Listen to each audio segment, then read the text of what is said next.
It's the most wonderful time of the year for basketball. The NBA season has begun. The PBA just concluded their Governor's Cup. Pero dito sa Sinag Liga Asia, umiinit na ang aksyon ng ating mga hardcourt heroes sa kalibre 45, kung saan we are live here inside the SM Events Hall here in SM South Mall in Las Piñas City, where we will have Exile, who is looking for a chance. Or today, it will be Exile going up against GDL Lancaster, and our main guest, Alo Coach.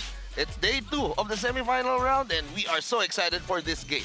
Right, good afternoon, Coach Alvin. Very excited ako kasi both of these teams had a great chance of winning last time, no? Ang problema lang, they didn't get it the right way, kaya natalo sila. So hopefully, makabingwit yung isa dito para maging maganda naman yung magiging journey natin dito sa semifinals. Yes, much race to a finish, a race to first win. That is panalo dito sa semifinal round. Oo, ito yung maganda pag single round robin, Coach. Talagang kailangan na kailangan. Very important lahat ng game. So, for them to get an opportunity na makapasok sa finals, kailangan ito.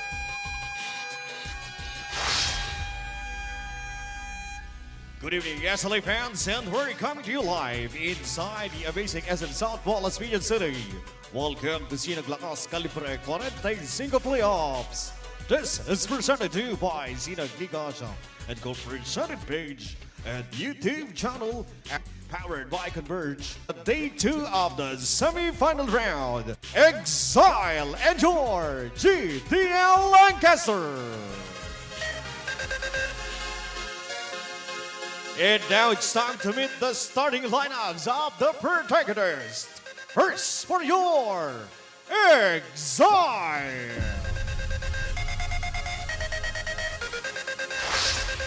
Starting at Itong ng Sinag Lakas. Third day, double header of your Sinag Liga Asia Calibre semi-final round. Two timely three-pointers mula kay Lito Saigo as you can see that it was kumbaga halos lahat in favor of Exile. Yes, yun talaga yung problema dun, Coach. They had a great game. Ang problema lang talaga, nung patapos na, tsaka pa sila gumive up.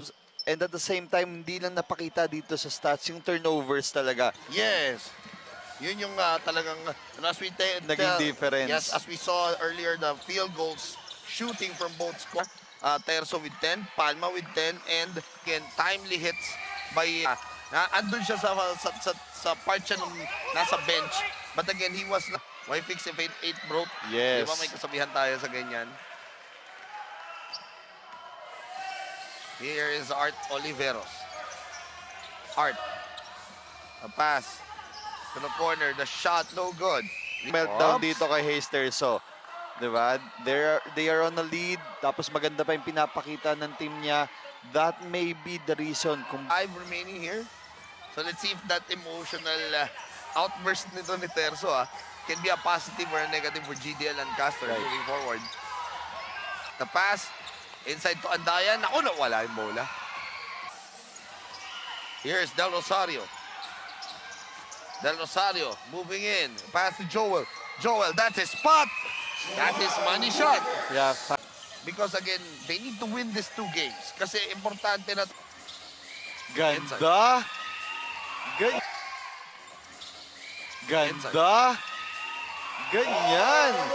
After that post-action, pag walang opportunity dito kay Similia, talagang slip yung mangyayari dapat doon. Great job dito kay Del Rosario. Kahit sino sigurong coach mapapapalakpak sa ganong play. Dizon, the jumper. No good. Rebound by Romel Similia. They're getting their run. 55-54 lamang na po ang Exile dito. Here is Terzo. They go inside. And look at the hustle of Raha Mateo. Oo. 3-point distance. No good. Rebounded by Del Rosario. Del Rosario na naman. Here's Raha. Mateo. Smart. Mateo. So smart. Yan. Yeah, going slow dun sa transition, making the defenders think kung saan niya ba ipapasa, then hard attack agad dun. Galing. This is the G. Here's Exile. Mar.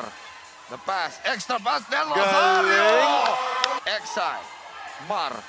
The pass. Extra pass. Del Rosario. Galing. Grabe!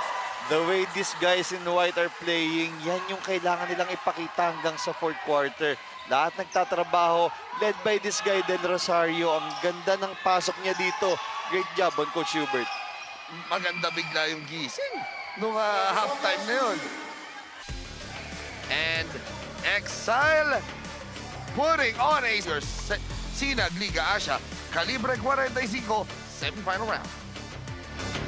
Steals, pero those numbers mababa yan para kay Raha Mateo. Quick whip pass para kay Reggie. Tulong pa rin ito si Reggie Dieses. A look at two of our faces here. Yan, si Natsumi at saka si Diana. Si Natsumi makakasama na rin natin real soon dito sa ating lumalaking pamilya ng Sinag Liga Asia. So, drive Reggie Lieses na reverse. No good. They should bring back Del Rosario here. Mas maganda yung pinapakita niya, mas maganda yung ginagawa niya. Yun lang, Orna. Great recognition. 40, 3.0 na po. Antabayanan nyo po yan sa ating schedule. Oliveros pass. Del Rosario, narinig ka ni Coach, pinasok na. Oo, dapat lang talaga. Mas okay, mas maganda yung rotation ng defense nila pag andito yung Del Rosario. Here is Raha Mateo. Mateo, the pass. Jake Agleron. Del Rosario. The shot is good. Grabe! Jake Agleron. Del Rosario. The shot is good. Grabe! Limited minutes man, pero basta ipasok itong Del Rosario, grabe magtrabaho. Ang ganda ng pinapakita niya dito for his team. 10 minutes of action, roughly 10 to 11 minutes of action, pero 6 points, di ba? Oh man, sloppy double, walang tumao.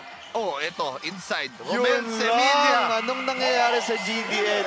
Napakatamad ng double, na-release pass na ni Coach Jake Agleron, hindi pa rin sila bumaba. Great job on recognizing para dito kay Andrew Reques. Wala na yan. Next week, Saturday, 10 teams. Yung depensa ng Exile. Agleron gets the ball, gives Semilla. Shot na Nasa Davao kami. Nasa Davao Occidental Tigers. Pinagalitan ako nila. Kailangan nila makashoot dito sa possession na to. Uy, muntik na. Jake. Finding Del Rosario doon. Ang ginagawa kasi nila dito is they are using yung kanilang advantage dito.